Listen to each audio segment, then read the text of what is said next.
একজন মেয়ে যখন ঘর থেকে বের হবে ইসলামী শরিয়ায় তার 5টা বিষয়ের দিকে খেয়াল রাখতে বলেছেন ইসলামী শরিয়া। অথচ এই 5টা বিষয় অহরহ এখন আপনার মেয়ে, আপনার বোন, আমার আশপাশের এই মা, খালারা, চাচিরা, আত্মীয় স্বজনরা, দেশবাসী, সমাজবাসী এরা কিন্তু এগুলো করতেছে, এগুলো মোটেও খেয়াল করতেছে না।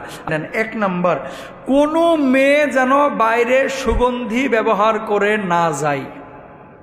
ইনশাল্লাহ বলেন। আপনার বউকে পারফিউম কিনে দিবেন না। পারফিউম যদি কিনে দেন বলবেন যে এই পারফিউম শুধু ঘরের মধ্যে ব্যবহার করবা, বাড়ির মধ্যে, বাইরে যাওয়ার জন্য না। আতর, সুগন্ধি মেয়েদের জন্য বাইরে ব্যবহার করা হারাম, নিষিদ্ধ, এটা জায়েজ নাই। 1 নাম্বার, কোনো মা বোন যেন সুগন্ধি ব্যবহার করে বাইরে না যায়, এটা খেয়াল করবেন। 2 নাম্বার, আওয়াজ হয় এরকম কোনো অলংকার ব্যবহার করা যাবে না। আওয়াজ কানে এত বড় ঝুমকা লাগাইছেন যেন একেবারে ধান সেদ্ধ করা পাতিল। কথা বুঝেন নাই? ধান সেদ্ধ করা পাতিল ছোট হয় না বড় হয়? বড় হয়। 2 কানে যেন 2টা পাতিল লাগায় রাখছে, আবার মাঝে ঝুনঝুনি মারছে। পায়ে এমন ঝুমকা লাগাইছে, ওই যে হাতির পায়ে যেগুলো লাগায় আর কি, এত মোটার ঝনঝন ঝনঝন করে আওয়াজ হচ্ছে। এই ধরনের কোনো আচরণ যেন না হয়, ইনশাল্লাহ বলেন। কিছু জামাইও আছে, আরে বিয়ে করছি, এত সুন্দরী একটা বউ, মানুষে না দেখলে কেমনে হয়, একটু দেখুক না, এরকম কিছু লোক আছে না? 5 ওয়াক্ত নামাজ পড়ে না, কিন্তু 20 ওয়াক্ত প্রতিদিন 20 বার বউয়ের ছবি ফেসবুকে আপলোডও করে। আছে না নাই? যেন হের বউ একাই আছে আর পৃথিবীর কারো বউটাও নাই। অতি উচ্চ বংশীয়, ওই যে গরুর মতো আর কি, এর বউটা অতি উচ্চ বংশীয় এবং অতি সুন্দর, এই জন্য ফেসবুকে দেয়। যারা কাপুরুষ তারা ফেসবুকে বউয়ের ছবি দেয়, সুপুরুষ কখনো দেয় না। সবাই তো ভালো মানুষ না ভাই, ফেসবুক যারা চালায় সবাইকে আল্লাহর ওলি। পাপিষ্ট আছে না নাই? আছে। আপনার বউ দেখে ও আক্রোশ করতেছে, আক্ষেপ করতেছে, ইস যদি এরকম আমি একটা বউ পাইতাম। তার মানে কি? অন্তরের জেনা করলো। নাউজুবিল্লাহ বলেন। 2 নাম্বার গেল। 3 নাম্বার, আমার মা বোনেরা যারা বাইরে কাজ কাম করেন শালীনতার সাথে জায়েজ আছে, শালীনতার সাথে, বুঝছেন?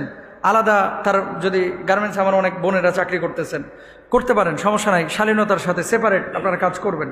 কিন্তু কিছু মহিলা আছে তার বাইরে কোনো কাজই নাই, এর নেশাই হচ্ছে মার্কেটে ঘোরা। আছে না এরকম?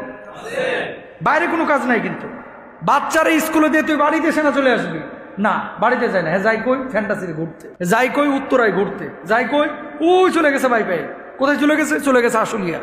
এরকম অনেকে হয়, মানে বাইরে ঘুরতে পছন্দ করে। মেয়েদের জন্য এটা কিন্তু উচিত না। আল্লাহ সুবহানাহু ওয়া তাআলা পবিত্র কুরআনুল কারীমে বলেছেন, ওয়াকারনা ফি বুয়ুতিকুন্না ওয়ালা তাবাররাজনা তাবাররুজাল জাহিলিয়া। আগে ঘর সামলাও, নিজেদেরকে জাহেলি যুগের মতো এইভাবে প্রকাশ্যে ছেড়ে দিও না। পুরুষের কাজ, পুরুষ বাইরে সামলাবে ইনশাল্লাহ। যে কথাটি বলতে যাচ্ছি, মেয়েরা মাহরাম ছাড়া কখনো দীর্ঘ সফরে যেতে পারবে না, তবে ঘোরাফেরার জন্য, এটা জায়েজ নাই তার জন্য। মাহরাম ছাড়া দীর্ঘ সফর, হ্যাঁ প্রয়োজন আছে, তার মাহরামই নাই, ছেলেও নাই, আত্মীয় স্বজনও নাই, স্বামীও নাই, কিন্তু এখন সরকার পোস্টিং করে দিয়েছে তারা কক্সবাজার যাইতে হবে, সেক্ষেত্রে সে যাইতে পারবে। এই জিনিসগুলো আপনাদেরকে মাথায় রাখতে হবে। প্রয়োজন ছাড়া ঘর থেকে বের হওয়া যাবে না। বোরকার কাপড় সাদামাটা হতে হবে। বোরকার কাপড়টা এখন এমন হয়ে গেছে, টাকা তো আপনারাই দেন, এমন কিছু কাপড় আমরা ব্যবহার করছি যেগুলো আপনার ওই একটা মনে হয় শাড়িতেও ভালো বোরকা হইতো, পর্দা হইতো।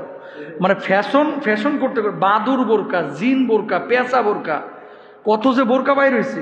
এই যে ফ্যাশন করতে করতে কি হয়েছে, আপনি সাদামাটা পোশাক যদি ব্যবহার না করেন তাহলে কি হবে? মানুষ আপনার দিকে চেয়ে থাকবে, তাকায় থাকবে।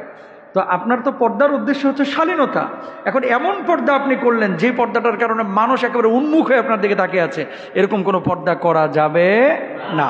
প্রিয় ভাইরা আমার, সুতরাং জান্নাতে আমরা সবাই যাইতে চাই, কিন্তু জান্নাতের পথ কি, দিক নির্দেশনা কি, এই দিক নির্দেশনা আমরা কিন্তু অনেকেই জানি না। তাহলে জান্নাতি মানুষের আলামত আমরা পাইলাম, আল্লাহর শেখানো মানে আদব সমূহ আমরা পাইলাম, কিভাবে আমরা আমাদের পরিবারগুলোকে গড়ব, যৌথ ফ্যামিলি নাকি একক ফ্যামিলি সেটা পাইলাম। পর্দার সাথে ক্ষেত্রে আমাদের মা বোনদের ভূমিকা কি হবে, এবং আপনাদেরকেও পর্দা করতে হবে, দৃষ্টিটাকে অবনমিত রাখতে হবে, লজ্জাস্থান ঢেকে রাখতে হবে, ঢিলা ঢালা পোশাক পরতে হবে, আমরা পাইলাম। আল্লাহ সুবহানাহু ওয়া তাআলা আমাদের প্রত্যেককে বুঝে বুঝে আমল করার তৌফিক দান করুন।